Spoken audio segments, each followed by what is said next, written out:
aspect, I would like to speak on the uniqueness of this session. First, what makes this session, this learning series, unique is because it is participant focused. So we've joined a lot of, we've had a lot of webinars and all of that, but this session is participant focused. We prioritize participants' needs because we recognize this session is for you. It is not for any one of us. It is for you to come and learn. So before we started the session, we had a need assessment survey, where we asked psychologists, mental health professionals, what do they want to see? What do they want to learn about climate change, our psychosocial support in Africa? And, they all brought their suggestions together, and that's what informed our curriculum.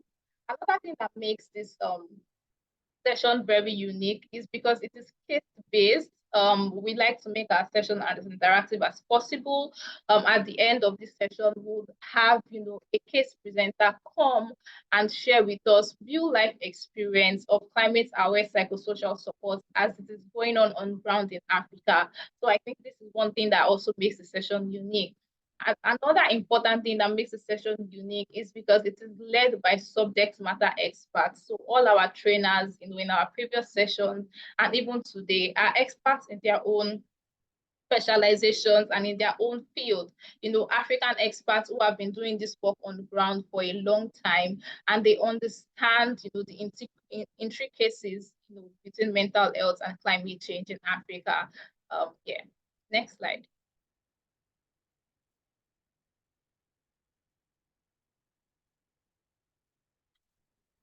As you may have noticed, the session is being recorded, and we are recording this session because we'll upload it on our YouTube channel after this time, so you can always go back to get more insights from any learnings that you have today. So do not be distraught.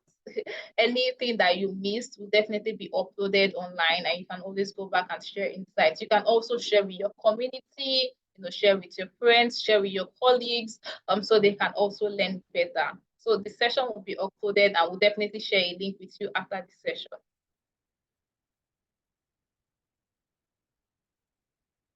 So here are some key participation tips for this session. Please have your camera on if you are able to. It helps with interaction, and it helps with immersion in the training, making it more lively and engaging. We'd like to see your faces and like to see people who are joining us in this learning series. Also, when you'd like to speak or share comments, you can use the raise hand feature, or also drop your comments in the chat, and our tech support, will be reading through the comments and get back to you on feedback. When you would like to speak, you'll be unmuted.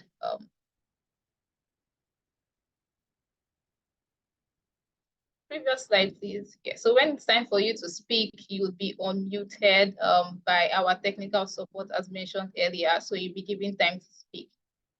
Previous slide, please. Yeah. Like I said earlier, you can also use the chat function for your introductions, your comments, any observation you have, any questions. So while our trainers are speaking, you can always just drop your comments in the chat box. We are definitely following up, and we'll make sure to have your questions answered. Another very important tip is to keep your comments respectful. Everybody's opinion is valid. We are all equals, and we are all here to learn. And also note that we are here to provide you with technical support through the session. If you have, any technical difficulties, like I said, just drop your question in the chat, and you'll be attended to by our technical support. Who is Sheyi Agbola? So I'm sure when you go to the participant list, you see Sheyi. So you can always reach out to her with any technical difficulties you have during the session.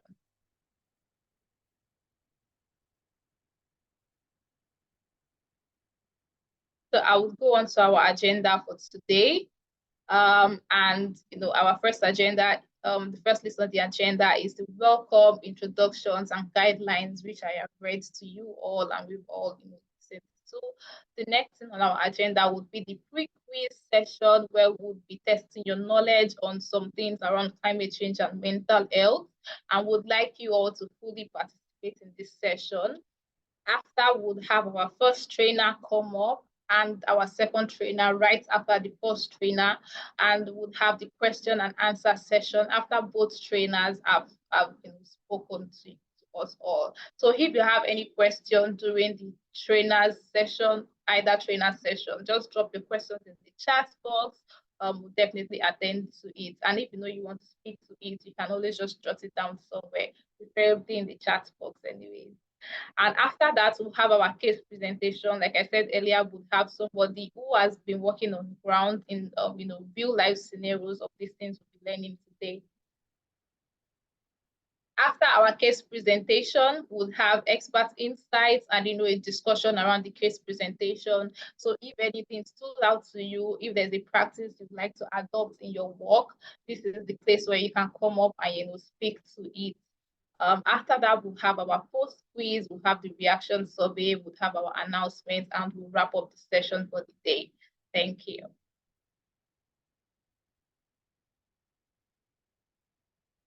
So it is now time for the pre-quiz session.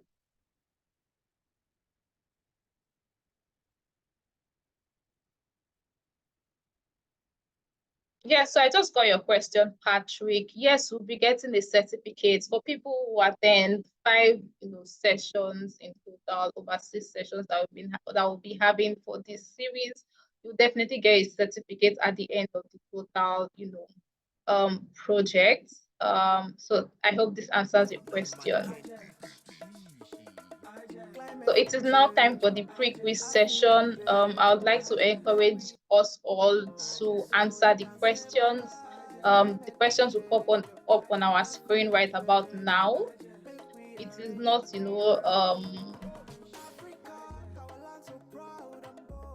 please let me know when you're able to see the questions.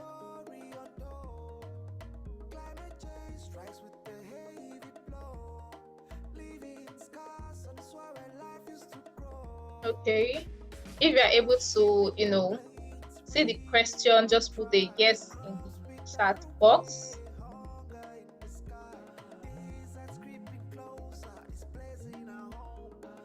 I would encourage you all to kindly answer these questions. You see 7 questions on your screen. And would just like to know, do you have any knowledge about these questions?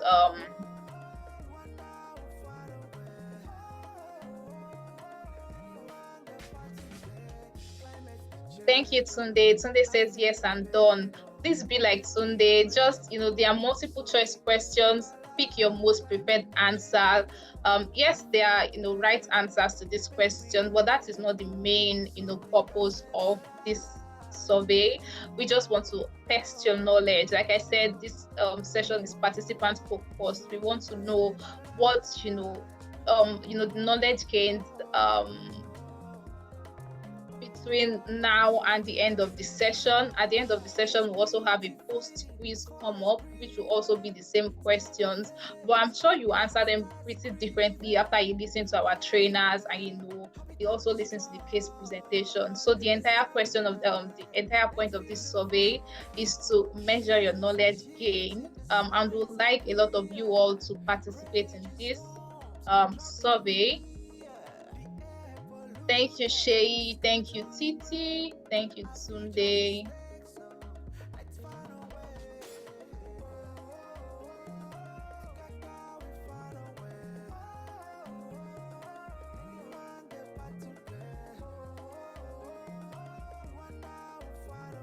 Thank you, Jennifer. So just type it done in the chat box when you're done answering the questions. We'd like to see all your responses. Whatever answer you think is most appropriate for the questions asked.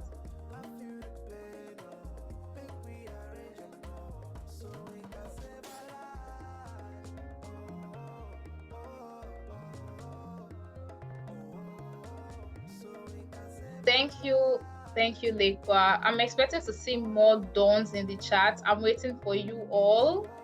If you have any difficulty, with accessing the poll, if you can't see the poll, kindly drop in the chat box and our technical assistant can help you with that. Thank you, Herbert.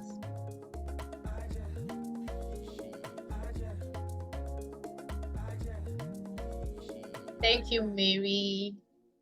So just drop it down. I'm liking the way these dons are coming in the chat. So I would like to see more and more people to take the survey. Thank you, Keegan.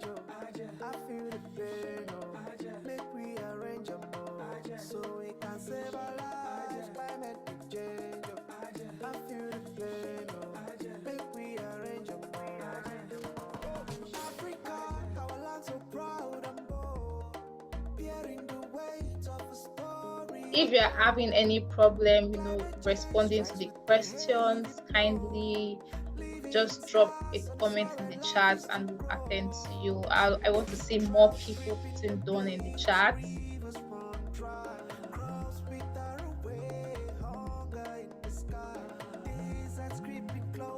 Thank you, Sonia. Like I said, the questions are just to understand, our knowledge and to tailor, our sessions towards what we know and what we would like to learn. So,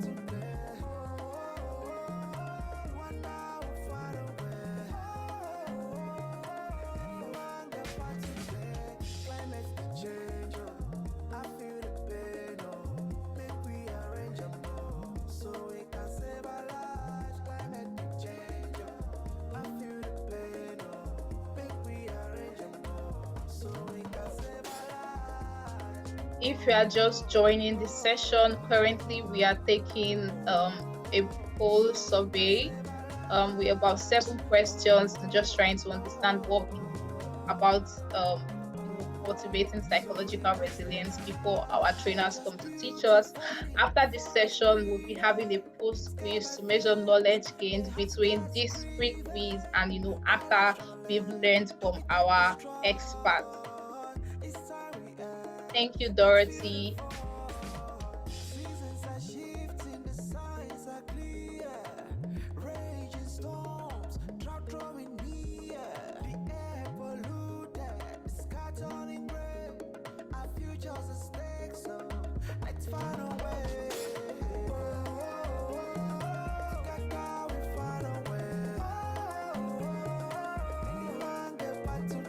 Thank you all.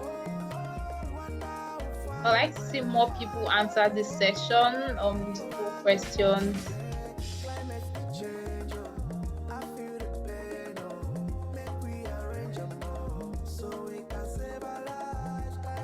Don't worry, we'll be sharing the answers to the questions during the post quiz. But we'd like to have you take this, with whatever knowledge you think you have. That is the whole idea of having this survey.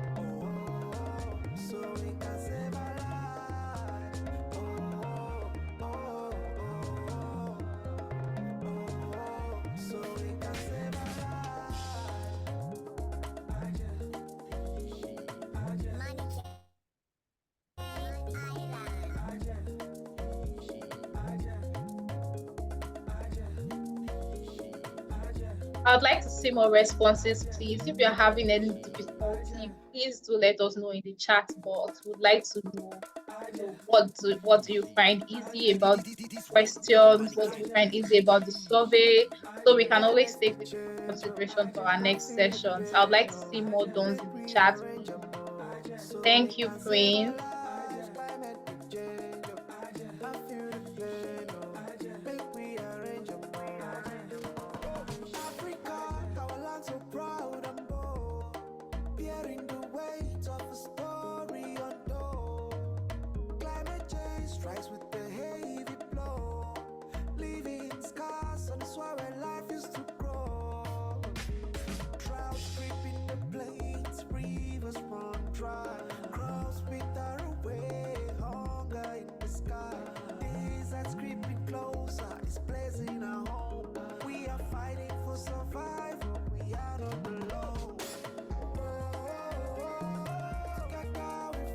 Thank you, Patrick. So there are no penalties for taking this poll. We just want to understand our knowledge pre-session and post-session. I'd like to see more people take the poll survey.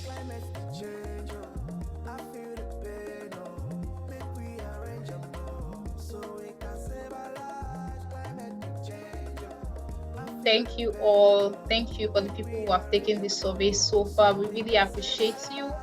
Would like more people to please take the survey. If you have any difficulty, accessing the survey or answering the questions, please let us know so we can serve you better.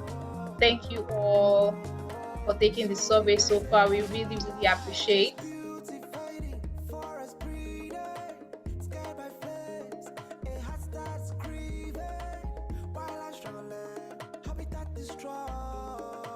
Okay, so would like to move to the next session.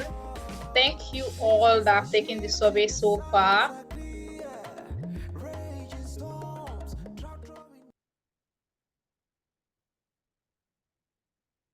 So right about now, I'll be introducing our trainers, and would have them come up. We are pretty excited to have these experts come up and share their wisdom with us today. So I'll be introducing our first trainer for today. Yeah. Thank you. Our first trainer for today is Anthony Ojukwu, who is a clinical psychologist with an interest in neurodegenerative diseases and traumatic brain injuries. Currently, he aims to understand how climate change impacts mental health and how clinicians can develop comprehensive and personalized treatment plans for people who need them. So welcome, Anthony. We are so excited to have you here. Our second trainer.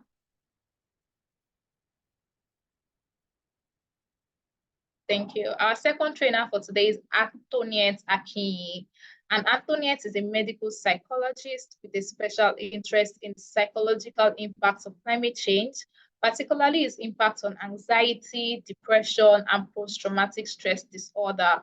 She believes that psychologists have a key role in addressing the climate crisis and helping individuals cope with the psychological impacts of climate change. I would like to thank our speakers, Anthony and Antoniette, for joining us today. And we are super happy to, hear more about your expertise on this topic. Right about now, I will hand over the floor to Anthony, our first trainer, to go ahead with his presentation. Thank you, Anthony. Thank you so much. Good afternoon, everybody. Hello, Ayo. Hello to everyone who has joined us. Like Ayo said, my name is Anthony Ojukwu, and I'm a clinical psychologist. Today, we are discussing cultivating psychological resilience for climate change. And this topic is particularly interesting to me because resilience is something I deal with every day in my profession, especially working with patients who have encountered neurological impacts like traumatic brain injuries, cerebrovascular accidents, and the whole lot of them. So resilience is a very important concept in the field of medicine and allied health. And today we are going to be talking about how we can cultivate psychological resilience for climate change. So it is a given that, as people go through lives and encounter traumatic experiences, adverse experiences, they may eventually start to have debilitating behaviors. They may eventually start to have stressful situations that can impact them towards having disorders, right? And we have seen this time and time again. And that's why even right now, when we have Generation Z becoming parents, they keep saying, oh, we want to make sure that we don't raise our children in the same traumatic environments as our parents raised many of us in, because we now see the effects of these things. And because of the experiences we've had, psychologists and human behaviorists have come up to say, not everybody who goes through trauma would end up having a debilitating effect. Not everybody who experiences trauma would have something like PTSD, for example. Why is that? It's because of a concept that we call resilience. So resilience generally is the ability to come back, is the ability to rise from adversity. It is an individual's use of their inner strengths, inner resources, outer resources, protective factors to be able to overcome those life events that have, affected them in myriad of ways. It is the ability of a person to cope successfully with adversities that occur during otherwise stressful situations. So that's what we're looking at, psychological resilience. And right now in the world, climate change poses a significant and unprecedented challenge to individuals and communities worldwide, right? We are facing natural disasters, weather pattern changes, heat waves, and so many other things. And the world is still trying to grapple with the ever-increasing impacts of climate change. And sadly, mental health professionals and students, we find ourselves at the forefront, right? People need mental health services. We're having psychological impacts from eco-anxiety, of which Anchor is under the Eco-Anxiety Africa project.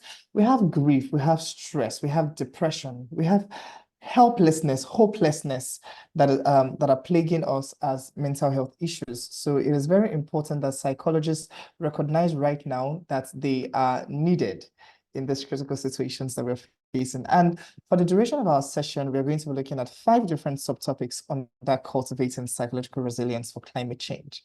The first subtopic I will be talking about is the trauma-aware therapeutic and emotional resiliency skills. So what are we talking about? Climate change often bring about traumatic experiences. If you have people who live in rural areas, for example, I think I am in Nigeria. I am calling from Lagos, Nigeria. And last year, Nigeria experienced, I would say unprecedented, because I don't think that has happened since I was born. Massive flooding. There was massive flooding throughout Nigeria. I think we had places in Rivers State, for example, Ndoni, Ebucha, and places where people's houses were literally underwater. You know, the sea level had risen, the water level had risen so much that people lost lives, people lost properties. That is traumatic, right? And this is what climate change brings about. We see natural disasters, displacement, people losing their homes, losing their means of livelihood. And as mental health professionals, we play a very pivotal and important role in addressing this trauma. That is why we are in the profession we are in. We need to make sure that we are using trauma-aware and trauma-centered therapeutic approaches that can acknowledge this psychological impacts and be able to bring up treatment plans from there. So what is the first trauma-aware therapeutic skill we can have? Mindfulness and grounding techniques. For any mental health professional here, I would like to think that during our training, we went through MBCT, right? Mindfulness-based cognitive therapy. It's very important. And I like mindfulness in particular because it also has its roots in our traditional self-care. We do meditation a lot. We do mindfulness a lot. We have our own quiet time. Our ancestors then, who were very religious, they would wake up in the morning, especially in the Igbo community, and say, oh, they want to be with their chi, that's what they call it. And they'll just be on their own, trying to ground themselves, trying to be mindful of the things that are happening. You know, it brings some form of clarity and serenity, trying to know that this is what is happening, this is what I can do, and this is how I can deal with it. And the things I cannot do, we can only keep hoping and working in our own little efforts to make it better. So we need to encourage individuals to practice mindfulness and grounding techniques to stay present.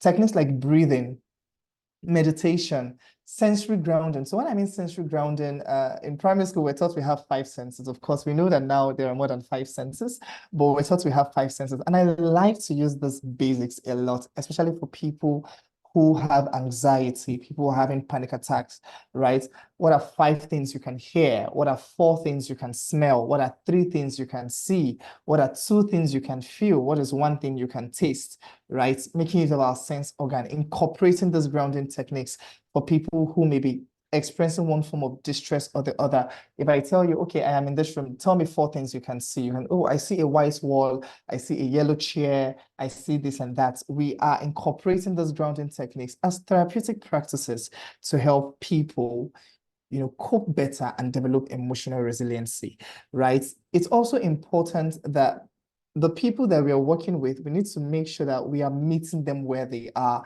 And that is something I am very particular about in all the patients I have seen. Meet them where they are. If this person is a traditional person, try to incorporate some traditional skills that they may need, right? Use culturally relevant mindfulness practices that resonate with our African population.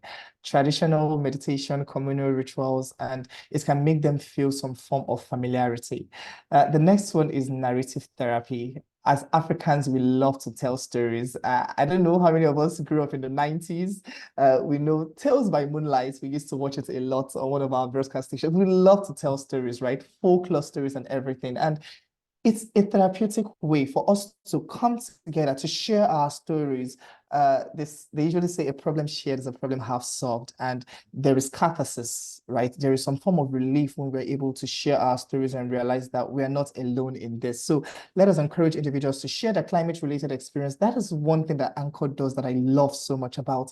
Assist individuals in reshaping their narratives. When you share stories, you're able to see what a person is dealing with, and you know where to meet them. And narrative therapy also extends to community support, right? We need to foster a sense of community. Support groups and community-based interventions can provide a space for shared experiences, mutual support, and collective resilience building.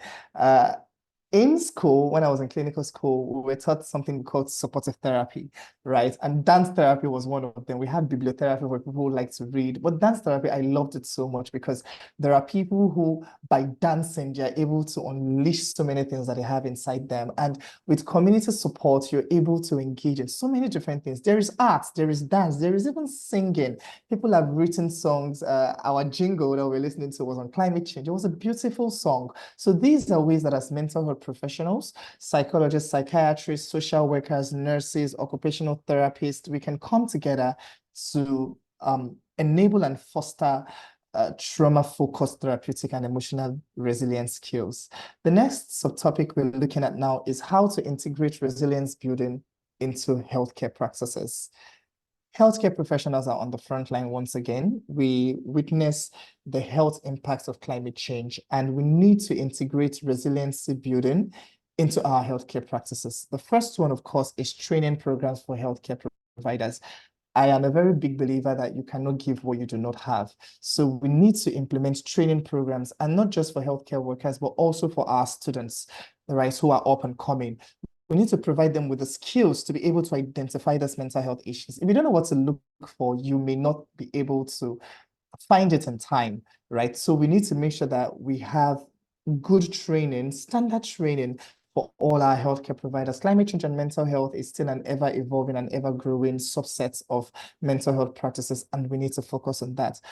Another thing is to incorporate mental health assessments, right? As part of our standard clinical care, if anybody presents to a mental health professional for treatment, the very first thing you're expected to do is a clinical interview, right? I am making the assumption that many of us here are mental health professionals. So the first thing you do is a clinical interview. Of course, why are you here? What can I do for you? And you do some form of assessment. In psychology, we have what we call MMPI, for example. We have so many different types of them. Psychiatry, we also have that. Social workers also have theirs. So we need to, since these assessments are part of our standard practice, we need to incorporate them into climate change too, so that we can be able to catch these distresses very early on, because we know that prevention is way better than any therapeutic care that may arise. So let us catch it early and tackle it in its infancy. What this does is it helps us to deal with timely intervention and support for patients and clients experiencing climate-related psychological challenges. Another one is mobile mental health units. Yes, this is 2023, almost 2024. We have mobile units now that are going to different communities. You know, we need to be able to implement these health units that can reach remote areas. There's some areas that do not have access to mental health professionals, but we also need to help them because climate change is one for all and all for one. So we need to go there too with our mobile mental health units to be able to help them. We need to also create supportive work environments. Okay. Let us have a workplace culture that prioritizes mental health. Your clinicians, your mental health professionals can only perform at optimal capacity if they are in a community or a work environment that is healthy. So we need to create supportive work environments. We also need cultural competence training. I'm a clinical psychologist, and one of the trainings we do is what we call cultural formulation, because we try as much as we can to know what is this person's culture like? And the cultural formulation helps us with any diagnosis we want to come about. Let me give a very lovely example I like to give. In Nigeria, for example, we are a religious country, and we have people from different religions who hear voices from God. But if you were to go to a community that is very atheistic or agnostic and do not believe in that, you may be diagnosed with schizophrenia, right? Because to them it's hallucination. But here in Nigeria, we know that it is not hallucination because of that cultural competence and cultural awareness. So it's important that when you're developing training programs, you focus on that cultural competence. Let our mental health providers and healthcare workers be able to know that the people that they are attending to, they have a certain culture that kind of affects their perspective of things. So we need to be culturally competent. We need to incorporate indigenous healing practices. We cannot do everything on our own. We still have traditional healers there, people who deal with traditional medicine, who attend to a very large number of people in rural communities, because that is what they have access to. So what do? We have to work in tandem with them, right? Let them know about mental health distresses and challenges that are associated with mental health, with climate change, and create a holistic approach that can suit everybody and eventually deal with people's health. The third subtopic I'll be talking on right now is developing personal resilience strategies for health workers. You also, as a health worker, you also need your own personal resilience. We all remember what happened during the COVID-19 pandemic, right? People were struggling, and the healthcare workers on the front line encountered different traumatic experiences. So it's very important that as a healthcare professional, as a student, you need to develop your own personal resilience strategies for yourself, because you can only help other people if you, in particular, are in optimal health. So what's the first thing you can do? The first thing is self-care. Self-care. I saw it on one of our questions in the poll. Self-care is very important. Prioritize self-care. Exercise regularly. Sleep, please, sleep. As somebody with a subspecialty in neuropsychology, I know how drastic lack of sleep can affect anybody. Sleep is very important. I cannot stress this enough. Exercise and sleep. We say this a lot in our practice, that two most important things that can help you for your neurological health is to sleep and to exercise regularly. And these two things kind of cover cardiovascular health, gastrointestinal health, neurological health, everything. So please exercise and sleep. I am singing this. Also, engage in activities that bring you joy and relaxation, because life should not be so hard. In as much as we are going through different terrible things, we also need to also try to remember that there can be beauty and there can be joy found in all the terrible things we're going through. So try to relax. Personal well-being is foundational to professional resilience. The second one is peer support and supervision. No man is an island, like I like to say. We have colleagues who are also in this. Share with them your struggle. Let us establish some form of peer support system and regular supervision. If you have a case that you're dealing with, speak to colleagues. Let them know, this is what I am going through. These are the challenges I am having. What do you have to say with that? And regular supervision also helps us to know that, oh, there is somebody also looking out for us, right? Especially if we engage in secondary trauma or something like that. Receive emotional support from colleagues. Establish mentorship programs. They are very important. Let us connect our younger professionals with seasoned professionals who have already been in the field for quite a while. Let them know these are the challenges we have. These are ways for you to overcome these challenges. Also, let us train in coping strategies, right? We should develop training sessions that have coping strategies tailored to health workers' specific challenges and our roles. They are very important. Also, we need to have resilience training for disaster response. We need to provide specialized training for health workers in disaster-prone areas. It is very important. In as much as we learn about psychological first aid, we also need to learn about trauma response and resilience training for health workers also. The next topic I'll be talking about is teaching patients and communities to build resilience and manage eco-anxiety.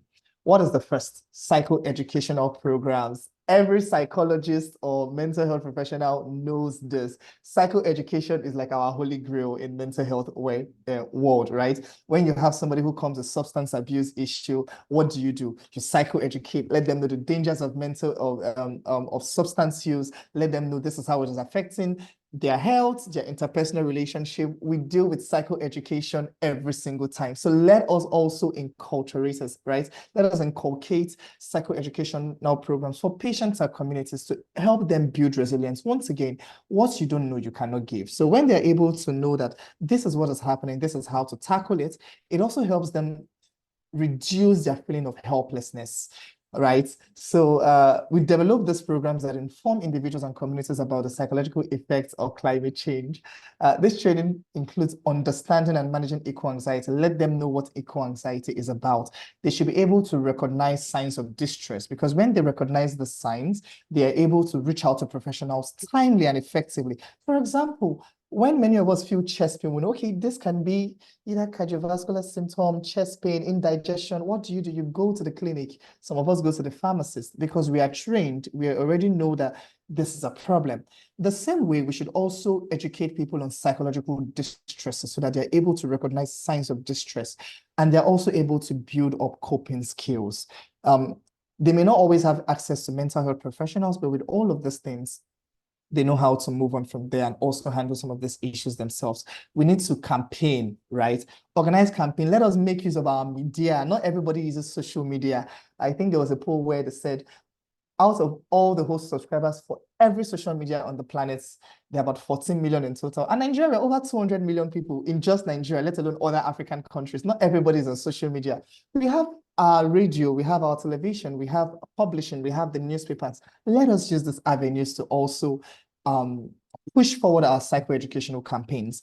The next is community workshops and initiatives. We need to facilitate this community workshop to build collective resilience, because once again, united we stand. I'm making use of a lot of words I had growing up. I didn't know they would be useful, but here we are. So we can use skill building activities, share personal stories once again of resilience. The next is traditional medicine integration. I am a very big advocate of community medicine, right? Also, let us meet people where they are. I am not of the idea that, oh, let's destroy all of these things. And once again, we can't always reach out to everybody. So the resources that they have, the traditional healers they have there, how can we help the traditional healers help the communities, right? We need all hands on deck. We don't have enough mental health professionals in the world. So the people that we have there, we need to work with them to be able to deliver to all the rural communities and even urban communities that we can access. Let us also promote nature connection. In this time and age for climate change, nature is fundamental. We need to connect with nature. Community gardening, outdoor events, or even nature-based therapy can help effectively mitigate eco-anxiety. Some people say when they go out in nature, it's like they can breathe easier, right? Let us also work on that. Then community-led environmental initiatives. Let us promote a sense of agency in combating climate change. Activities like tree planting, waste management projects, recycling, and sustainable farming contribute to environmental well-being and provide a sense of purpose and community. My final topic for today is curriculum integration for mental health students. If you're a mental health student, you are at the forefront of my mind and our mind in general, right? Because we need to bring you on board. You need to know what you're dealing with.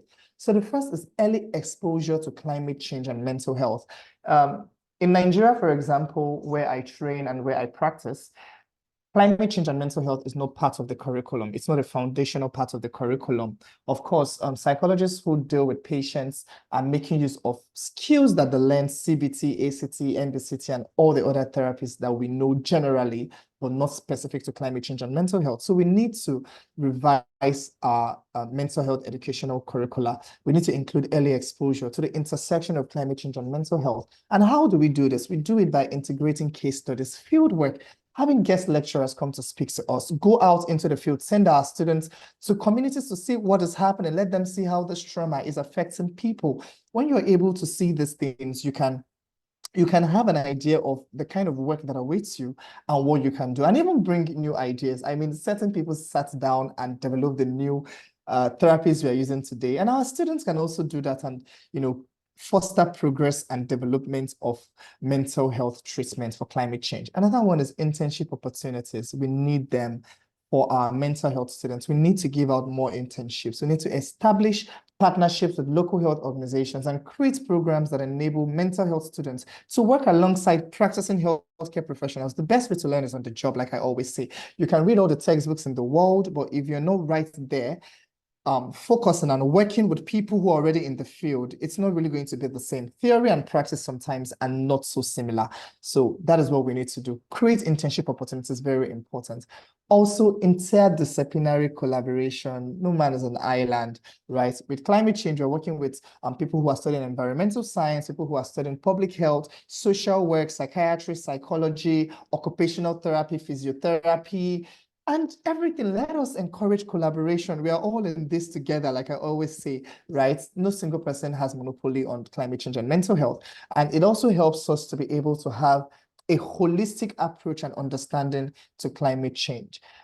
So finally, like I always say, it is very important to cultivate psychological resilience for climate change, and it requires many different approaches. Everybody needs to come together, and collectively we can foster and develop a better mental health well-being in the era of climate change. Thank you so much. I had a lovely time talking, and I really wish that after this session, many of us will be able to advance from here. Thank you once again. Over to you, Ayo. Thank you so much, Anthony. It was so interesting listening to you. I think I dropped some comments in the chat for just getting insights from the speech. And I would like to give the floor to Antoniette now. Antoniette will take over from where Anthony stopped, delving deeper into cultivating psychological resilience. So over to you, Antoniette. Thank you so much, and good afternoon. My name is Antoinette. I'm a medical psychologist from Kenya. It's now almost 2 p.m. That's why I'm saying good afternoon. I'm not sure what time it is in your time zones, but I hope you guys are doing well. So we are still on the topic of cultivating psychological resilience for climate change. And climate change is a complex issue. It has impacts on all of us. It's started from whatever our ancestors were doing, mining coal, burning fossil fuels, and all that. So the change has resulted into increased in temperatures, changing weather patterns, and that's why, like recently in Kenya, we have what is called the El Nino rains. These are seasonal rains; they come after a certain period. But this year there was a delay, so guys are like, the rains are not coming. But then the government is telling people it's coming. You need to prepare yourself. But so Kenyans are there like, it should be here about this time, but it's not there. So eventually the rains delayed by like 2 weeks, so it was dismissed. And well, when people were unprepared, the rains came late, but they did. And so now we faced a lot of flooding in very many areas, which I think is relatable to what Anthony was saying about flooding in Nigeria that um, was experienced last year. So because of climate change, there was that delay in that weather pattern, because people are used to these rains coming at a certain period, but because well, it delayed, it was ignored, and there were adverse consequences that people faced, including some people dying, many people being displaced. So psychological resilience is basically the ability to cope or adjust to these adversities. For instance, now the adverse weather conditions, the flooding, the droughts, the diseases that come with this. So we need to be able to adjust to this. And let's get into developing psychological resilience and coping for healthcare workers. So, sorry, personal resilience. And personal resilience, it's basically the ability to bounce back from adversity and from setbacks. And it involves our thoughts, behaviors, and our actions. Mainly our thoughts, because our thoughts primarily influence our behaviors. We think and then we act. So resilient individuals have a strong sense of self and are able to adapt and have positive coping mechanisms. And when we look at healthcare workers, for instance, in the case of, I'll just use the flooding example, they're the ones who you'd find at the forefront trying to give first aid or trying to rescue people or trying to prevent the spread of disease. Look at even um, the Kenya Red Cross, we have them, they're the ones who usually go to those areas that are flooded and they're trying to get people out, put them on their helicopters, put them on their boats. So they are there at the they're there at the front line. They're witnessing this, and unfortunately, sometimes they're not able to rescue everyone. And of course, that's something that really affects a person's mental health. It increases your stress levels, it increases levels of anxiety because of uncertainty. What if I go here and the situation is worse than I thought? So because healthcare workers are on the front line, they need to be able to develop or cultivate their resilience and have healthy coping mechanisms. So let's look at how healthcare workers can develop resilience and healthy coping skills. So resilience is something that needs to be developed. It's something that you start slowly by slowly. And so the next slide will show us how healthcare workers can develop personal resilience. And the first one is practicing self-care.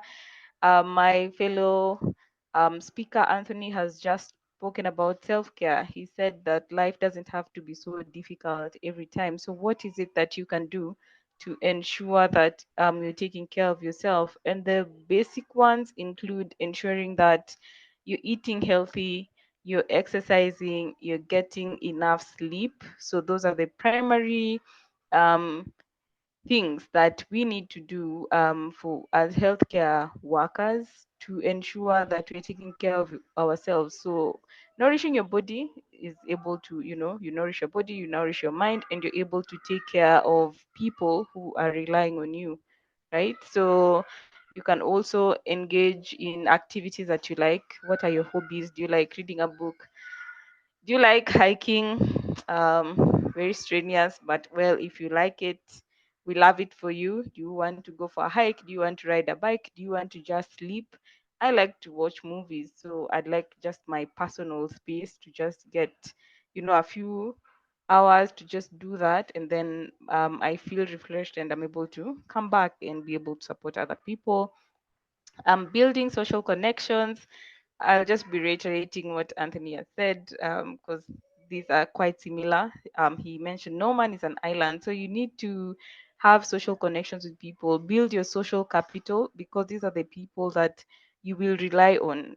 For instance, you come from performing your duties, you go back home. So who do you talk to? You need to have people who you talk to about things that are not sometimes work related, or things that are work related, and you need someone else who's not probably in your area to talk to about this, so that they, getting a different point of view or just letting things out. Yeah. And then maintaining a healthy work-life balance. And this basically is ensuring that you still get some time off work to do your own, our work is just a part of our lives, and you need to ensure that you have a balance, because unfortunately, if something happens to anyone today at work, if they get sick long term, or unfortunately they pass away, your employer will definitely find a replacement. They will mourn you, but they will find a replacement for you. So you need to find a way to ensure that work doesn't really take up all your life. There has to be a balance. So you do your work and do something to take care of yourself on the side. And recognizing and acknowledging challenges. Especially for healthcare workers, you would find that probably you work in a facility, there's a challenge that you might recognize it, it's there, but you fail to address it because or acknowledge it, because you feel like if you do, no one will listen or it will be ignored. But it's important to keep acknowledging it so that other people can also see it, so that now there's that collective conscious that we have this problem and we need to it needs to be solved. So what can we do to address and solve this problem so that it's not something that's constantly a source of stress for us, right? And seeking professional help. One thing that I do know about healthcare workers from where I come from, they really preach water and drink wine, for lack of a better say. So they tell their patients, yeah, you need to do this, you need to, but when you look at their lives, they are really not doing what they are selling to their patients. You know, you need to take care of yourself. You need to see. They refer their patients to psychologists or psychiatrists. But when they feel they are experiencing signs of stress, signs of anxiety, they don't seek professional help. But just like to put emphasis, it's not um being not okay is okay. So you need to seek professional help when you feel you're not okay, even if you're a healthcare worker. Find someone to be able to help you so that you come back and help your patients effectively. And how can healthcare workers cope? So seeking support, I've mentioned, from by building social connections, then you have people you can seek support from. Maintain healthy boundaries. For instance, when it comes to work-life balance, what does, how are you supposed to be working? If your work is getting so much into your personal life, then that's something that you need to talk to probably your supervisor or your manager about, and ensure that there's a balance, because your life can't be all work, or you can't let your personal life get into your work life, because then there's a disruption. Develop a sense of community. Stay informed about climate change, because once you have information, then you feel like you have some level of control because you know what's happening. So it's easier for you to try and think about, so what can I do, because I already know that this is what is happening. And then be on the front line to advocate for climate change, because you already know how climate change affects you, and if you are on the front line of advocating for it, then you're likely to pull more people who are like-minded, be on the front line of advocacy, and hopefully you'll be able to see some change in regards to climate change and climate action. Right. So now that we have built resilience and coped as healthcare professionals, what about our patients and communities? Because the patients we serve come from communities, and like Anthony was emphasizing on holistic approaches. So you need to empower community patients and empower communities, because they need to work collaboratively, right? So yeah, patients and communities. Let's start with the patients, sorry. So for patients, let's cultivate mindfulness and self-awareness. And if you can remember from Anthony's slides, this was one of the first things that he mentioned, just, sitting there and being in the moment. Even when we started this session, we started it with a bit of mindfulness. So once you develop mindfulness, it's easier to start developing a sense of calmness, so you're not extremely overwhelmed by whatever is happening around you, and you're able to tap into your positive or healthy coping mechanisms, and to be able to manage the feelings that you have. um, and also, when it comes to self-awareness, this is basically you being able to understand what your body is trying to tell you. So once you feel like you're feeling like this, so for instance, signs of anxiety, you're breathing heavily, you feel like your heart is racing. So what does that mean? It means that it's you need to calm down. So you need to start probably breathing exercises. Take a minute, ask yourself whether what you're experiencing is rational. Is it something that is real? Is it something that is not, right? Yeah. So encourage healthy habits. This goes back to self-care, which has been mentioned from the beginning. Encourage patients to seek professional support, refer them to, if you're probably maybe a medical doctor, you can refer this individual who is experiencing anxiety to a psychiatrist or psychologist. If they have other needs that would be addressed by a social worker, do a referral to the social worker so that they're able to get the holistic support that they need. And encourage them to participate in climate advocacy. Like, all of us need to be on the front line of climate advocacy, from healthcare workers to patients, because if we take charge of this, then we are able to impact change, right? Like, from when we saw the slides began, we have these young people in Nigeria from the Eco Anxiety Project, making climate change look cool, right? Yeah, so for communities, foster community connections, promote evidence-based climate education. So first of all, you need to bring the communities together so that they understand what they're advocating for. You need to bring them. You could use community leaders to bring the communities together, and as healthcare workers, go there and now give evidence-based education. And this has to be in context of what communities can understand. So for instance, you can't come to like an African country and start telling us that an impact of climate change, the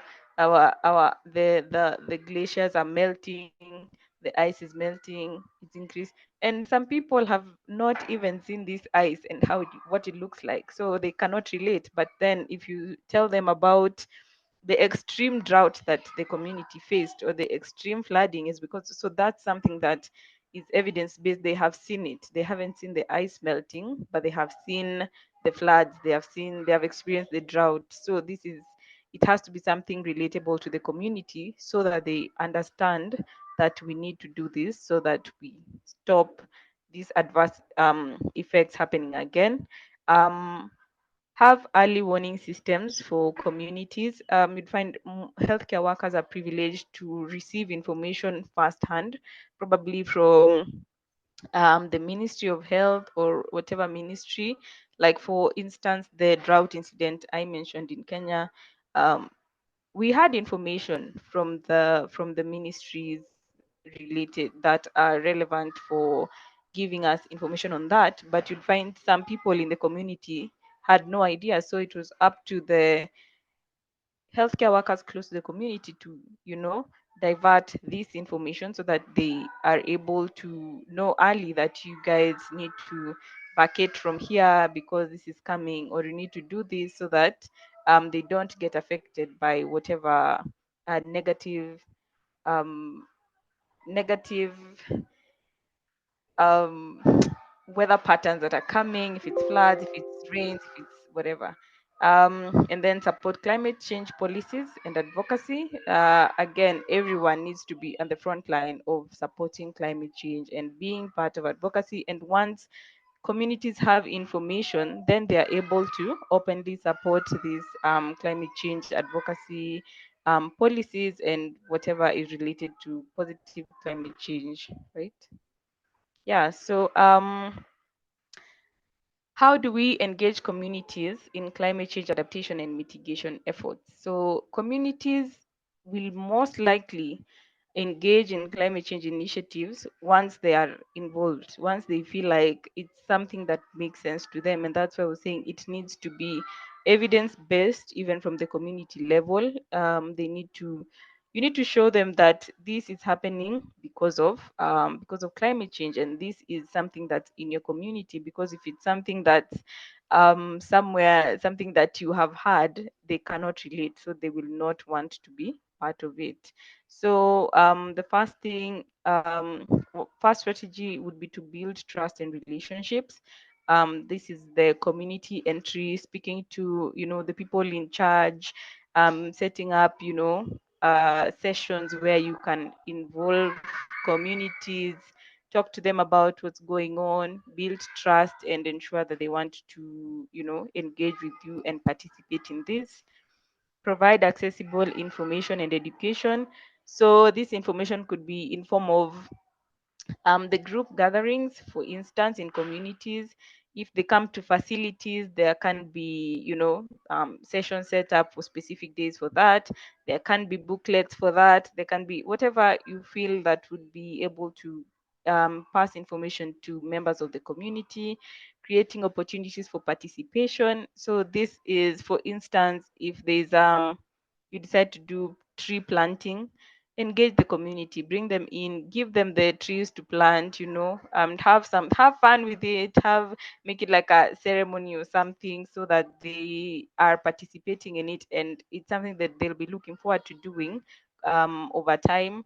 Celebrate successes and share best practices, what worked, and give credit to them because they have put in their time, they've put in their effort. So if something is successful, they also deserve to be part of the success process.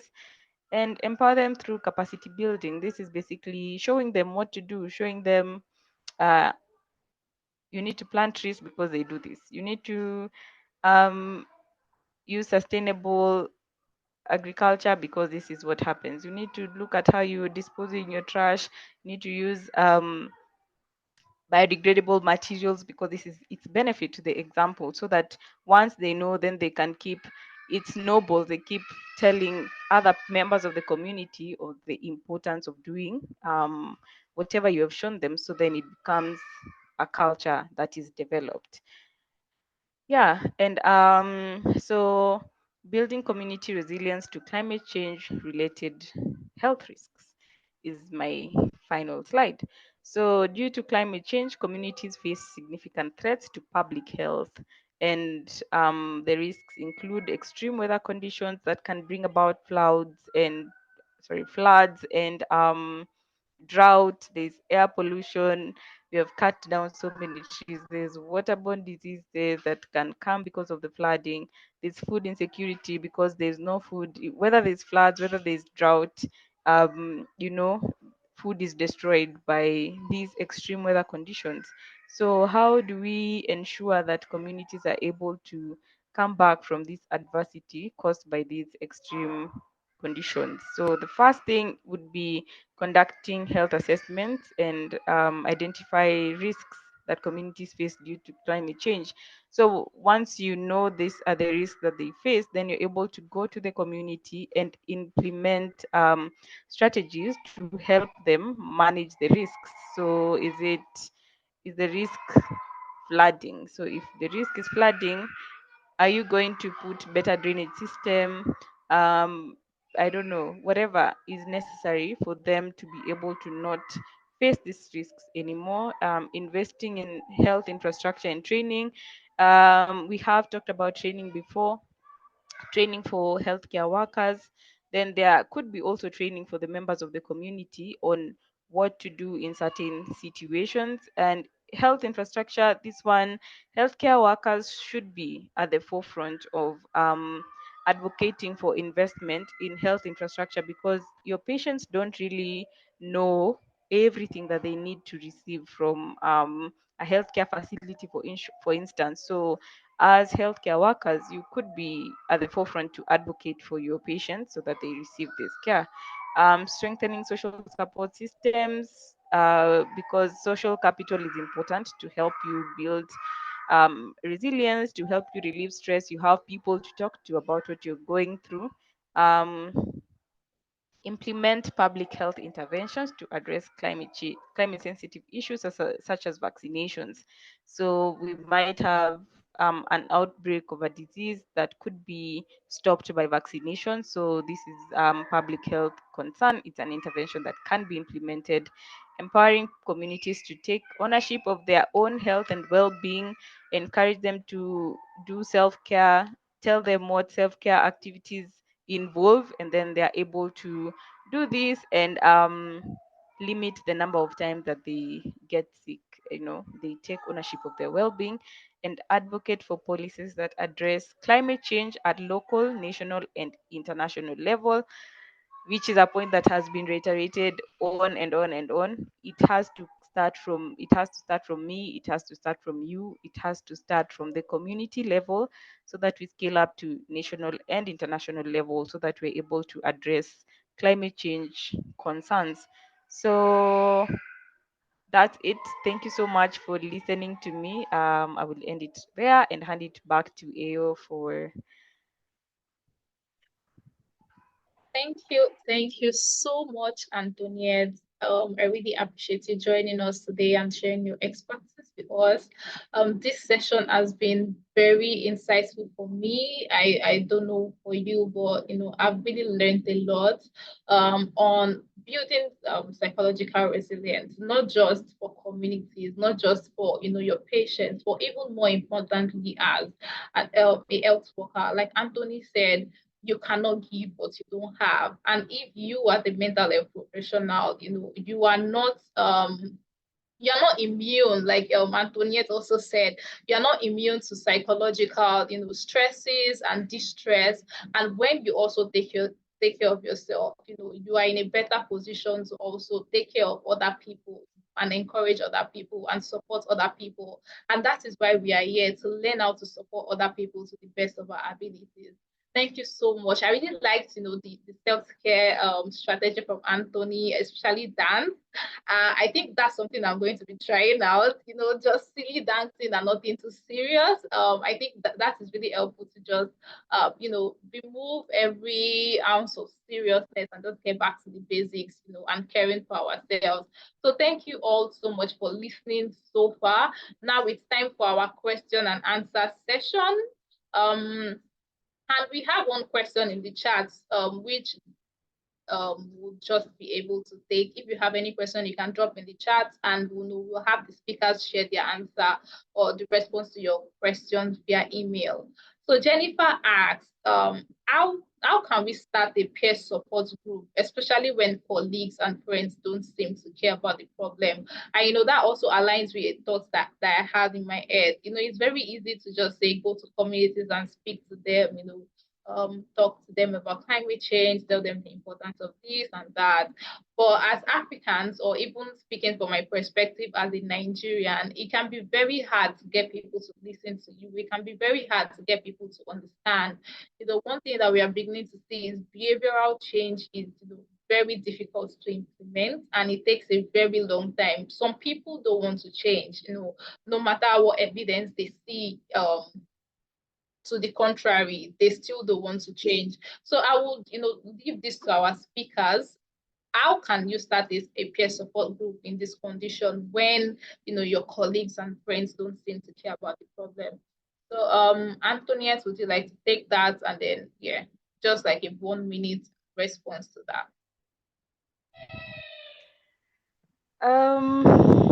Sure. That's quite a difficult question. I'll just take it, and Anthony, you can feel free to add on to what I say. And I do hear that it's very difficult, especially to get people in the African context to care about such about let's say climate change, even though you have evidence. You're telling them this right here, like it's before your eyes, this right here is happening because of climate change, and they're just like, we got past it last year, it will happen again, and we'll get past it again. I what I've seen is, for instance, it's an individual or an organization. You can reach out to influential people in the community. It could be a community leader, it could be just someone that the community members trust and feel like they can reach out to that person. So this message, if it comes from this person, then you're sure to get a few people who might be, who might be the first group to join. And if it's a peer support group or whatever, then from this peer influence, they can then bring other people to join in. So that would be my feedback. There is always someone who has influence and can reach out to people. Then even if you have a group of 3 people to start, sure enough, as long as your um, process is working, or whatever you're selling is bought by these few people, then they are able to bring in more people to join the support group. And like that, you'd find that you have a big group eventually. I'll pass it to Anthony. I see him nodding. Maybe he has more to add. I was actually nodding to support what you were saying. I mean, you were absolutely on point. Thank you so much for that. So just to contribute to what Antoinette said, personally, I think that technology is a tool that we can use. I find the world to be a global village, and support does not always have to mean within your small circle. Personally, for me, I remember Stephen, I remember Joy Muhia, I remember Garrett, and today I am remembering Antoinette. So these are colleagues, these are practicing professionals in psychology. So I think that with the advent of technology, it kind of make it easier for us to reach out to people who are not within our geography to be able to still get that peer support. So imagine I am dealing with something or a particular patient and I'm struggling. I can reach out to Antoinette, through technology. This is what is going on. And she can also share hers with me. And I get that form of succor there to also help me propel. And I also think that change begins from somebody, right? In as much as you have friends who would not listen to whatever evidence you have, there will still be people who will be willing to at least tentatively listen, just like what she said. So get those influential people there, start up a conversation. Also be part of communities that are willing to speak about it. Look at Susty Vibes, for example. Susty Vibes is doing such an amazing job in Nigeria, in a place where I'm sorry to say, I heard somebody last year say that climate change is a Western agenda. I don't know how this came to my head. Somebody was arguing so much that climate change is a Western agenda, that there is nothing like climate change, that it's just the whites trying to, this and that. And imagine being in such a space and it can make you feel crazy, right, for lack of a better word. And then you come to a community like Susty Vibe and you see people who also share the same issues, share the same concerns as you. It's support on its own. So find those communities. If you don't have anywhere you are, you can also start one. I want to believe that mankind, we are so many that there is not going to be somebody who shares your beliefs where you are. There will be somebody. It may be hard to find them, but there will always be somebody there. That's just what I have to add. Thank you. Thank you so much, Anthony and Antoniette. Those were lovely answers to that question. Right now, we would like to go straight into our case presentation, and I'll be inviting Mrs. Adedotu Eson to take the floor. Can you hear me, Ma? Yeah.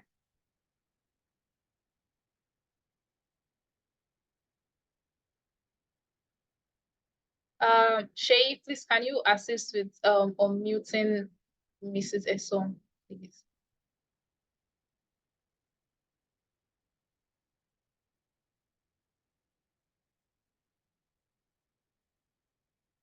Ma, you can go ahead.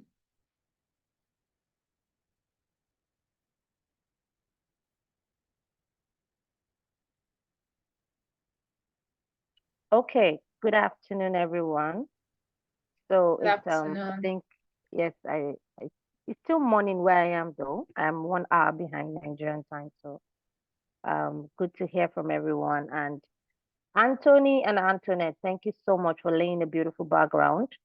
So I think you have done half of my job for me. But my name is Adi Dotun. I'm a public health professional and a mental health consultant. I'm the founder of Mental Health with Duty Foundation. I'm very, very, very passionate about mental health. And this topic, climate change and mental health, is another one that I just returned from COP28. And for the first time in COP, health has been brought to the forefront of climate action. So I'm very excited about that. And I also had an event on climate change and mental health. So just to understand mental resilience for people and vulnerable communities, and also psychological and emotional well-being for women and youths, which we know are the most vulnerable. So this conversation, I'm very excited about it. And I'm not going to bother you guys with all of the many introduction because we have all talked about the theory. What I want to do to cap our conversation is to see these things in real life and just for us to understand how it is really impacting on us. So please, can you help me move to the next slide? Next slide, please. Okay, so just, no, let's look at the pathway. Leave the introduction, yes, this pathway. So I just want everybody to look at this. This gives us a snapshot of where this intersects between climate change and mental health happens. So yes, I've heard even the last question, some people don't even know. So looking at this picture, I'm not going to bother anyone about it, but just take a quick look at it and see if it is impacting our mental health or not. This picture gives you an overview, and this is a source from a WHO document on climate change and mental health policy brief. So to show that it's a big thing, it's a huge thing that we must talk about if we're talking about climate action. So just to start from the last question. So first thing is, you cannot create a community. You cannot create a support system to people that don't even understand the basics. So if I don't have a reason, if I don't understand why you're trying to do something, I won't be interested. And like Anthony said, yes, people, not everybody will understand you, but you also need to communicate what you're trying to make them understand. So just to add to that question. So this particular part was just for us to see how vulnerable we are as a people and as a community, whether it is affecting you directly or indirectly, somehow it's impacting on our psychological well-being. Please, next slide. Please, can we just go to the slide of the video? I want us to quickly watch this 3-minute video. It's the case study is, I'm taking it from Yenegua. And for some weird reason, Anthony and Antoinette have talked about flooding. So we didn't plan it, but it just aligned. So this is a video that I want us to watch. Then we'll just run through the case study. I might not go through the slide. I'm not usually slide by slide. I want us to have a conversation and let us see how this is impacting. So you can play the video. Thank you.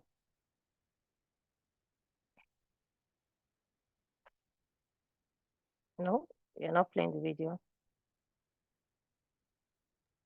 I think our tech has an issue with playing the video.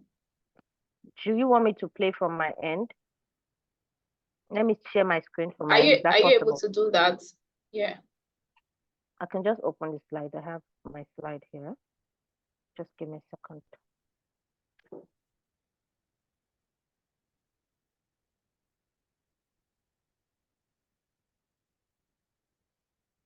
Okay, if I can share my screen. Yes, you have permission to share your screen. Okay.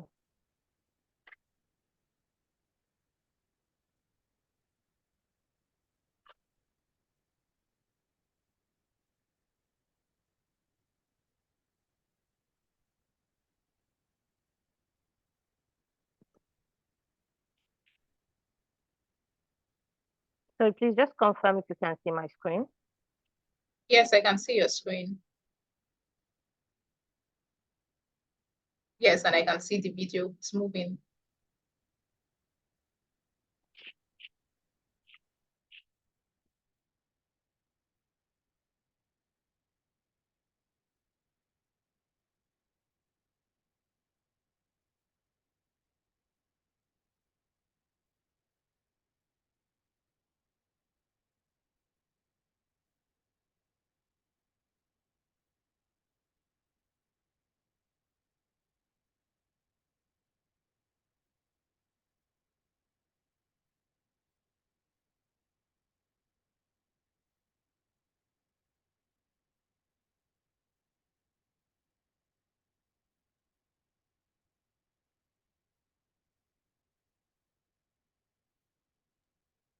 Ma, if there's an audio for the video, we are unable to hear it at our end here. Sorry, I didn't hear you. Did you say something? Yeah, I said we are unable to hear the audio at our end here. Okay, because it's playing from here. I don't know how else to share the audio. It's supposed to play directly. Can you share your So, sound? okay, do I have to share sound, share screen? Yes, share sound and share screen. Okay, so you have to multiply and share. Where am I supposed to do that? Sorry.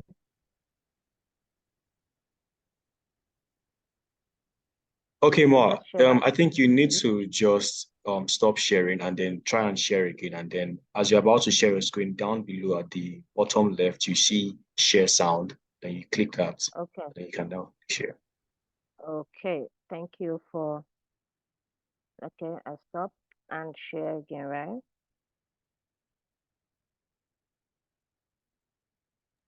Yes, the share sound is just by the bottom left. share sound by the bottom left of my screen. I can see that. Okay, yeah, I was saying that before you share your screen, just about when you want to select the screen to share, you would see share sound at the bottom left, just about when you want to select the screen you want to share.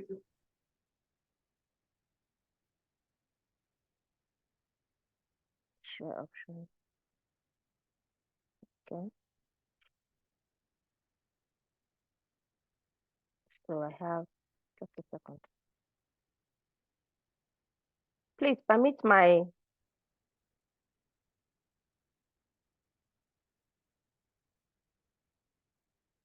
okay, share sound. I found it. Thank you.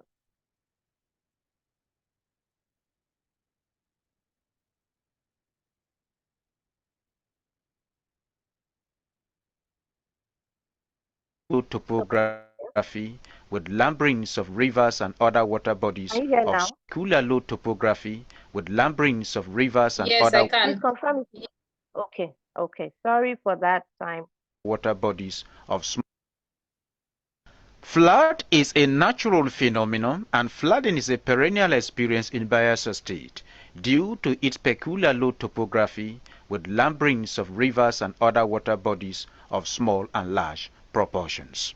However, the 2022 flood has assumed the form of disaster in large shape as people are now displaced with human and vehicular movement in some parts of the state disrupted, thereby forcing them to resort to local ferry services at some points. Farmlands have equally been submerged, and farmers forced to harvest their farms before time with premature produce. Inside water now they go put our cassava. The water go turn out, but the water disturb everywhere. The water. Cassava don rot finish. And they made a normal shore. See my house, water don full. I don't see food shop now. They do garri here. The apparent lack of early preparations on part of relevant agencies of government and institutions as disaster risk mitigation efforts, despite NIMET's flood warnings, makes the situation a bit more difficult for victims as the flood descended in such fury and ferocity on the state. Lives have already been lost, with many having nowhere to stay, as some of the public facilities like school premises usually used as IDP camps are also flooded. Roadsides now serve as safe haven for some victims, while others prefer to remain in their flooded homes to keep thieves at bay. Nowhere to run go. Since 2012, I park. 2018, I park. 2019, I park. 220, I park. 222, the same thing again. I don't tire. As I dey talk now, na road I dey say. I get 7 children. My children with me na road with them now. Come flood don carry our house, so nowhere to even sleep. So even this night, I dey even find where I go put my head now. Like yesterday, I tie mosquito net for uncompleted building sleep. So carry stove come, here we dey cook, dey eat. We dey come here, we dey cook, dey eat. Oh, even my children, we are sleeping on top of chairs, nowhere to sleep. I actually use these things now to raise my things up, my properties. And another thing, I have to live there partially in the sense that I have to guide my property. The minute you move out and everywhere is quiet, they will come and break into your houses, pack things. So we only raise our things and stay inside the water. This water, all the septic tanks have emptied into this water. It is seriously uninhabitable. And we are dipping our legs into it. It is in our house, it is in our kitchen. We are suffering. In this community, yesterday, a woman died because of flood that entered our house. Few public-spirited individuals are reaching out to. Okay, so that's where I'll stop. I don't know, Aya, please can you continue to share the screen? So I don't know what this video has brought to mind right now. And then just imagine what the communities are facing.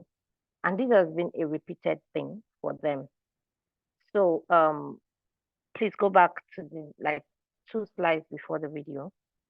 So why did I choose Bayelsa State and why Yenagoa? So most of all of this information, we don't even find them in the what's it called? The public space. And people are going through this part-time. So from that video alone, I'm sure you must have picked one people have lost their source of livelihood. So that particular part of the country, they are used to, their livelihood is farming and fishing. So the rise in water as what's it called? They've lost their form of livelihood. The agriculture is what they do. So imagine people that they are solely dependent on these two forms of economic sources, and they've lost their livelihood. What would that do to them? They can't take care of themselves. They can't take care of their family. Another thing I identified from that video is that some people have lost their accommodation. People don't have proper way to sleep. Then the particular woman has said 2018, 2019, 2020. So to say that it's a repeated event.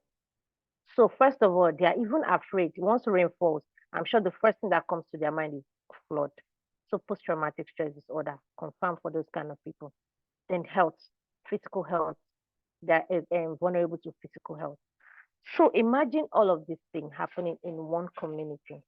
By proxy, they are already vulnerable. They are vulnerable to the climate change because of their topography, because of their location, because of their geography.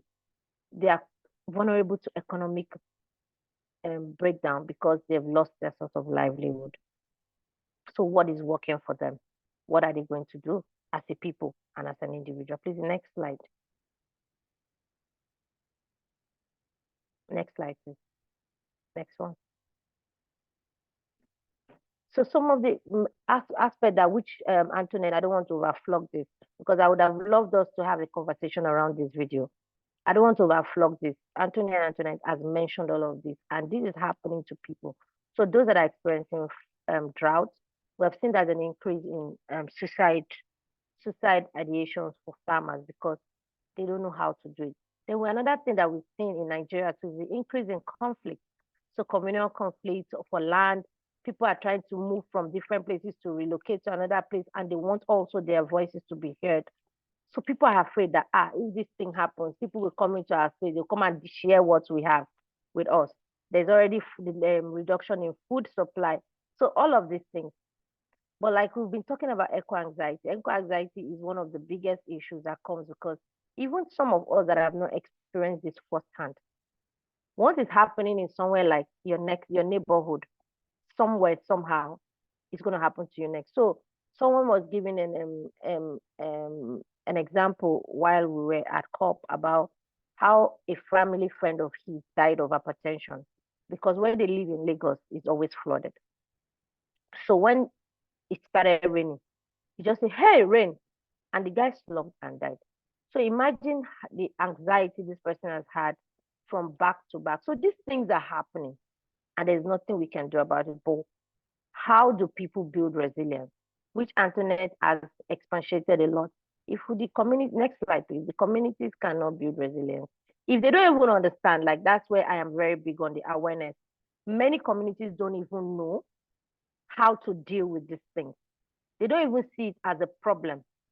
They don't even know that these things are happening to them inside because the actual concept of even mental health as a thing is very low in our society. I mean, anytime I go to school, when I ask, the first question I always ask, when you hear mental health, what comes to mind? People say, person don't follow. And because we have spiritualized everything that we don't know the name in our context here, people don't know how to deal with these things that are new to them. So it's our responsibility. It's the responsibility of the community leaders. It's the responsibility of advocates like us to tell them that while you're planning any climate action, if you're not planning how to people build mental health resilience, then it's not holistic, it's not complete. And some of the recommendations that I thought which I think has been mentioned earlier, is some of these things on the screen. But if, for me, I ask a question and I would love us to celebrate on it. So it's easy for somebody to say, oh, these people should diversify their means of livelihood.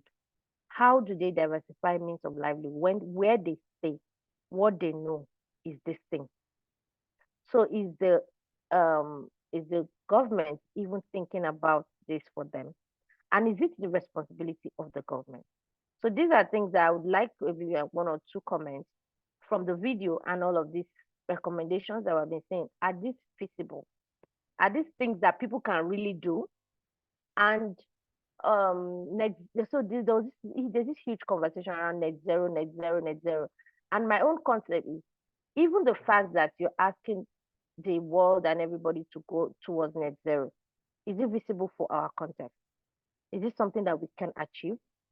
Because net zero means that some other people are going to begin to lose jobs because they are only living based on the energy production, the gas flaring. That's where they earn living.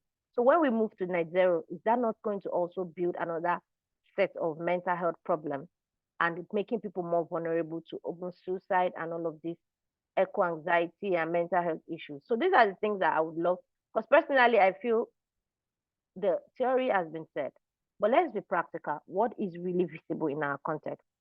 We want this to happen. We want these people to be protected. We want them to understand. We want them to be aware who is responsible for it and how do we do it. I don't know if I can take like 2 comments. Am I allowed, or I should just move it to the next session?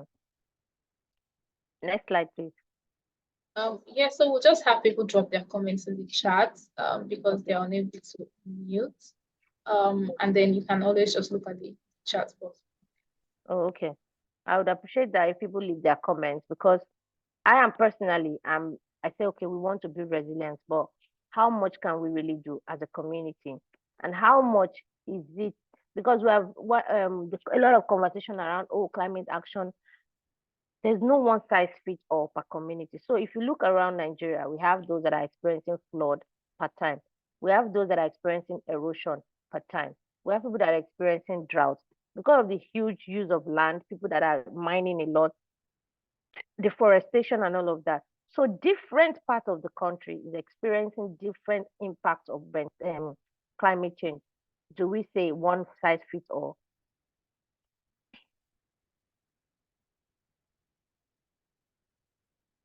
Okay, thanks, Jennifer. I would say we need an equitable and just transition, one that is inclusively decided on. I'm not a fan of the net zero talk as it feels very forced for our context. Thank you very much for that. I share your sentiment too, because I feel the whole net zero conversation is not even clear to those people that are proposing it. And I don't think it's been inclusive. So yes, very inclusive, inclusive approaches, inclusive recommendations. We need to be very specific. So that's why I'm saying that imagine people that are experiencing flood, just like the video we watched. What can we do for them practically that can really help them? Because we have seen that repeatedly this is going to happen. It's increasing. Somebody say, oh, we'll relocate all of them from that place. And I ask, if you relocate them, then there will not be, okay, you relocate everybody in Yenegua.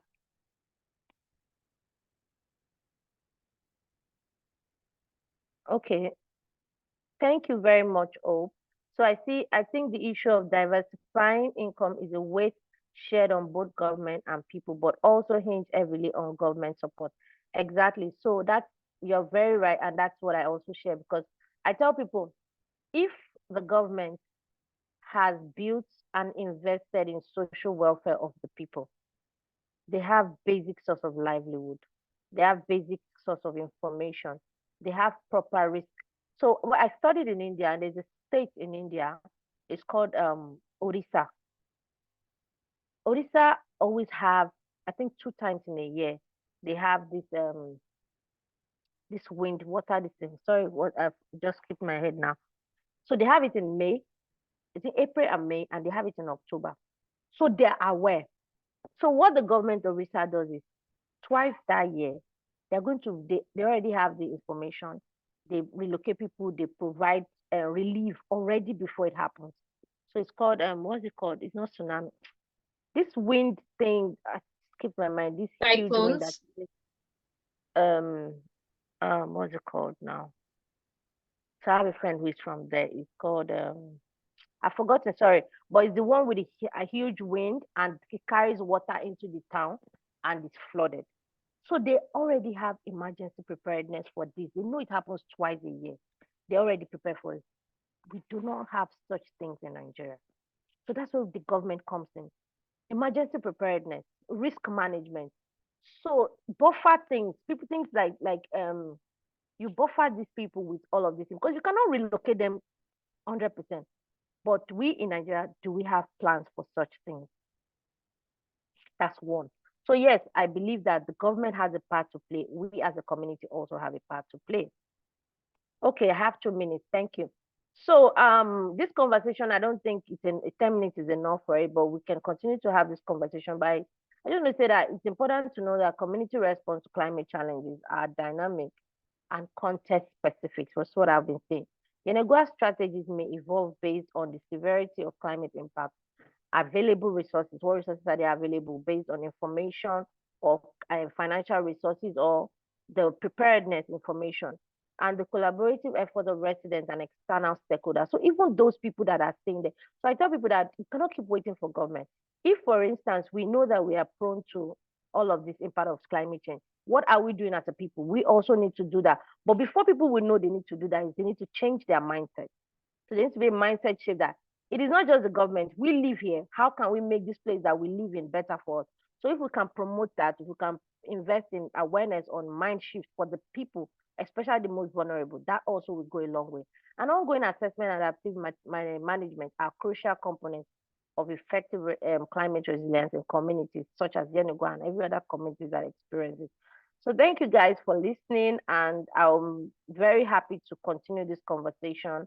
I'm very happy to share thoughts, and let's see how we can also not just continue to talk, but can we put actions, put our money where our mouth is. Thank you very much.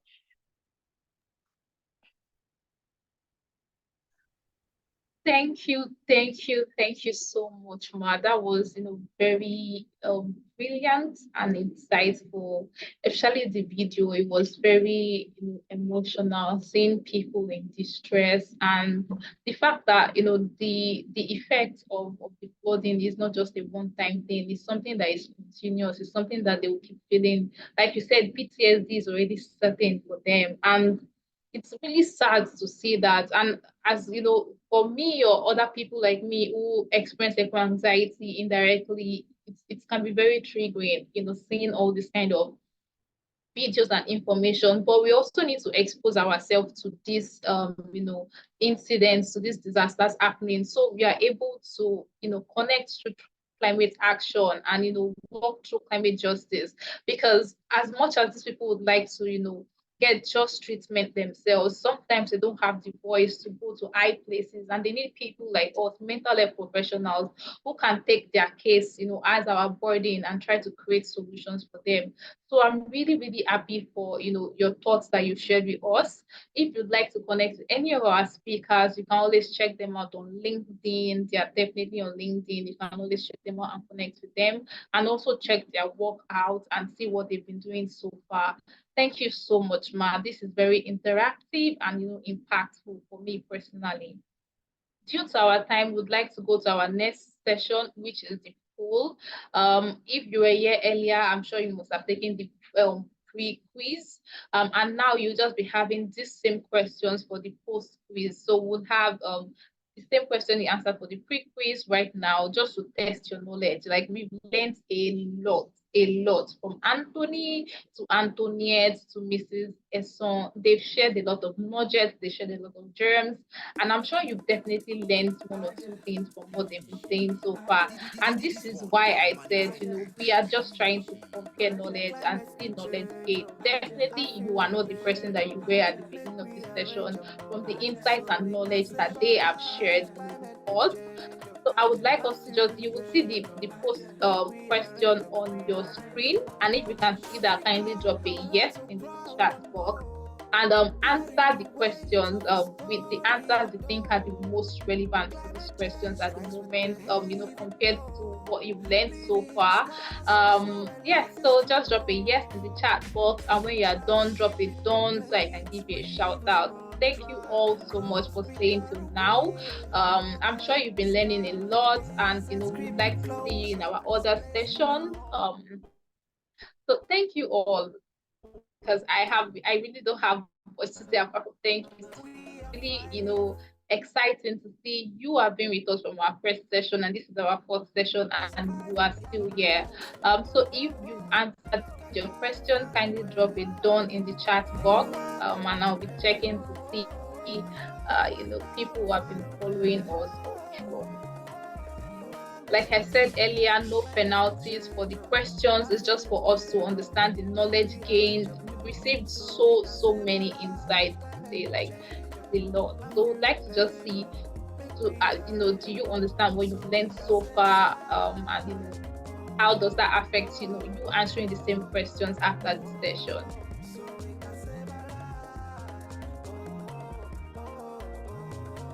So drop it down in the chat box when you are done answering the poll. I haven't seen any done yet. If you can't see the poll, or if you are having any technical difficulties answering the poll questions, kindly drop your questions or your complaints in the chat box, and our technical person will attend to you.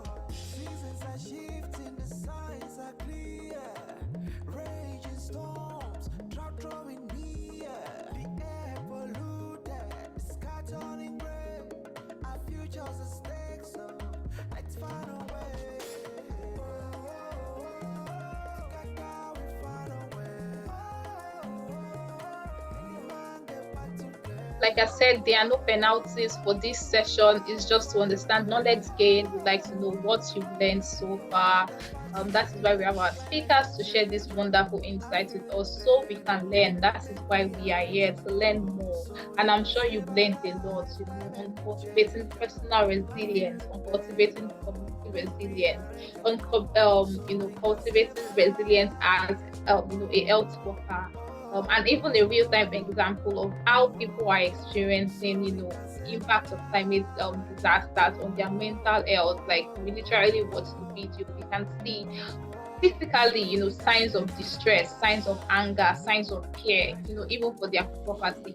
So yes, there's a lot of nuggets and gems. And like I want to say, this session is recorded and it will be posted on YouTube after the session, and the link will be shared with you, so you can always come back to this recording to learn more, to get more insights. If you did not hear anything properly, you can always go back and check it out. Thank you, Okwe. Thank you, Tunde. Thank you, Adedolapo. Thank you, Keegan. We really appreciate you, answering this question. Thank you all. I'd like to see more done in the chat box.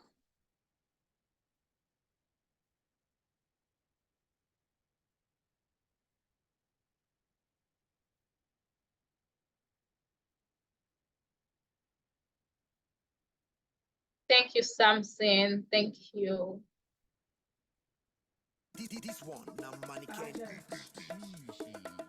climate change, I feel the pain, make we arrange a more, so we can save our lives. Climate change, I feel the pain, make we arrange a more. I would also be, sharing the answers of the questions. So just wait till the end of the poll to get the answers to these particular questions that we shared with you today.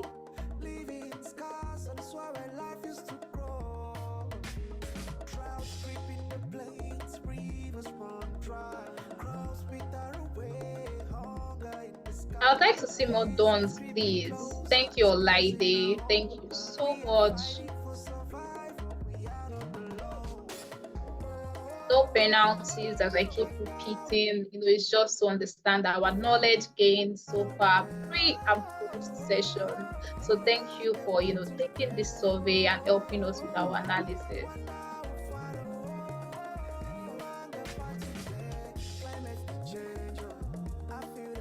If you have any questions after the session that you were not able to put in the chat box, you can always also reach out to us, on social media, on LinkedIn, at Society Vibes, and at the Eco Anxiety Africa Project. We are here to answer your questions. We are ready and available to you. But I'd like to see more done in the chat box anyways. So please take the survey, and share. And share it done if you have answered the question.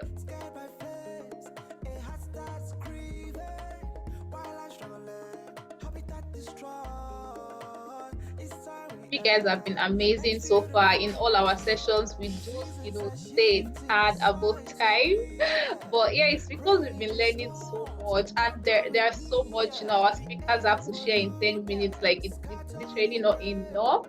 But we also understand you have previous commitments that you would like to get to. So we appreciate you taking your time and being with us for this long. We'll be done. We are at the end of our session already, practically. So please, I'd like to see more done in the comment section. If you are having any problems with answering the poll, kindly share your concern in the chat box and we'll reach out to you on that.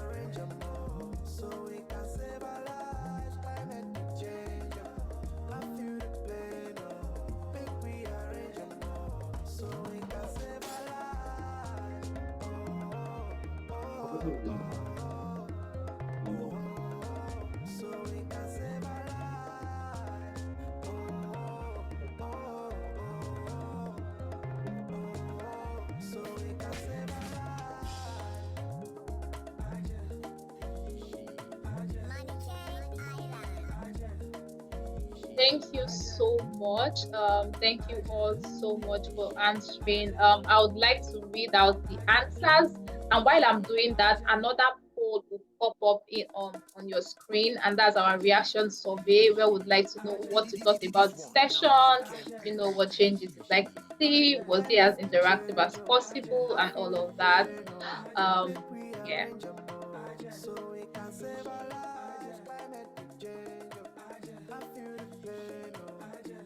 I hope you can see the interactive, the reaction survey now. So there is another survey that will pop on your screen. It's not the same as the post quiz. It is a reaction survey where I would like to know your thoughts on the session. And I would like you to also just share your responses on that with us while I read out the responses to the question. So the first question is psychological resilience refers to, and psychological resilience, like we've learned from Antoniette and even Anthony, is an individual ability to bounce back from adversity and adapt to new circumstances. The second question is, what coping strategies can individuals use to manage their emotional response to climate change? And you had options of practicing self-care, building social connections, and seeking professional help. And all of them are relevant, in building coping strategies for individuals. The third question is, what role can community play in fostering psychological resilience to climate change?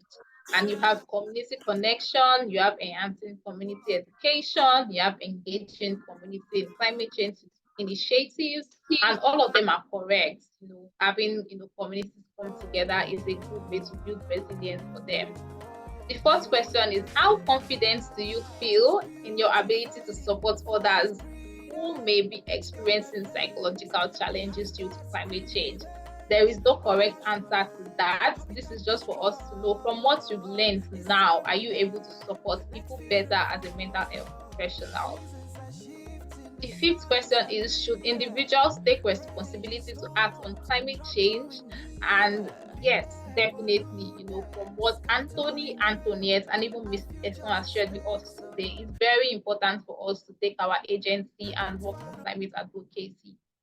The sixth question is, what is the term associated with climate and mental health? And here we have solastalgia, eco-paralysis, ecological grief, and all of them are correct. They are all terms associated with climate change and mental health.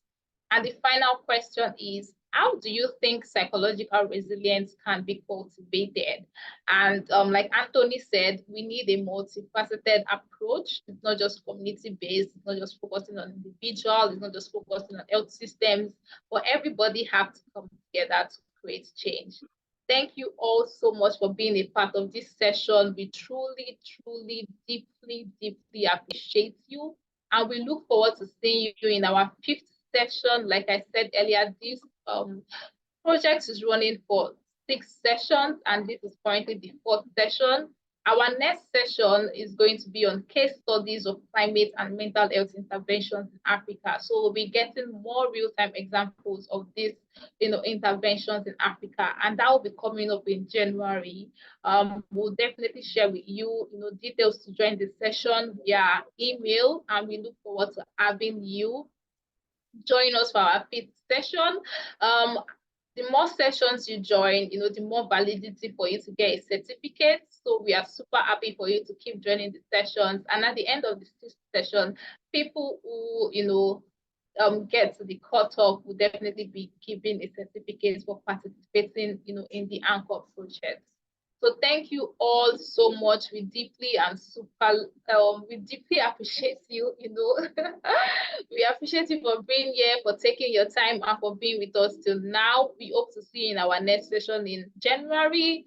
Have a wonderful holiday ahead and a wonderful new year ahead. Thank you all so much. Thank you so much. And thank you to our speakers and to our case presenter for taking their time to share their knowledge and expertise with us. We deeply appreciate you, and we hope to have you in our other sessions.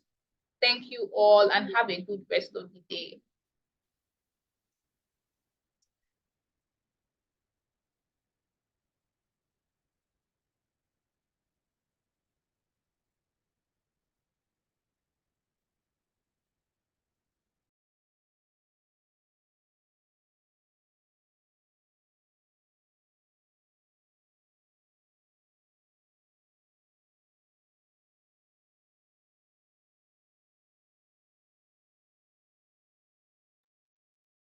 Bye. Thank you. Thank you. Please be expecting an email with us with the links to the recording and further details, on how to engage with us.